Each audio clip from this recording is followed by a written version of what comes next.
ભરૂચ જિલ્લાના અંકલેશ્વર શહેરમાં નગર સેવા સદન દ્વારા સ્વચ્છતા અંગે કડક ચેકિંગ હાથ ધરવામાં આવ્યું છે.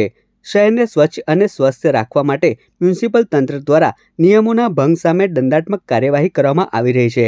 આ અભિયાન દરમિયાન ગંદકી ફેલાવતી 2 જાણીતી હોટલો સામે કાર્યવાહી કરવામાં આવી છે.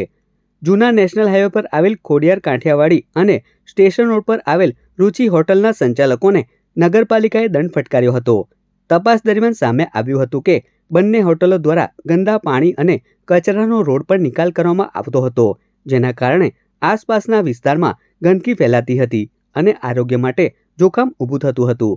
અંકલેશ્વર નગરપાલિકાની આ કાર્યવાહીથી હોટલ સંચાલકોમાં તેમજ અન્ય વેપારીઓમાં ફફડાટ ફેલાયો છે.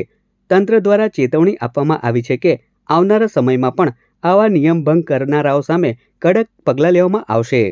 નગરપાલિકાની સેનિટેશન ટીમ દ્વારા ખોડિયાર કાઠિયાવાડી ધાબા જેમણે સાફ સફાઈ કરી અને એનું પાણી બહાર કાઢેલ એ બાબતે ગંદકી કરતા સેનિટેશન ટીમ દ્વારા આજે ચેકિંગ કરી અને ખોડિયાર કાઠિયાવાડી ધાબા હોટલને નગરપાલિકા દ્વારા 3000નો દંડ આપવામાં આવેલો છે. તેમજ 2 દિવસ પહેલાં એક સુરુચિ હોટલ છે તેમને પણ ગંદકી બાબતે 2000 રૂપિયાનો દંડ કરવામાં આવેલો હતો.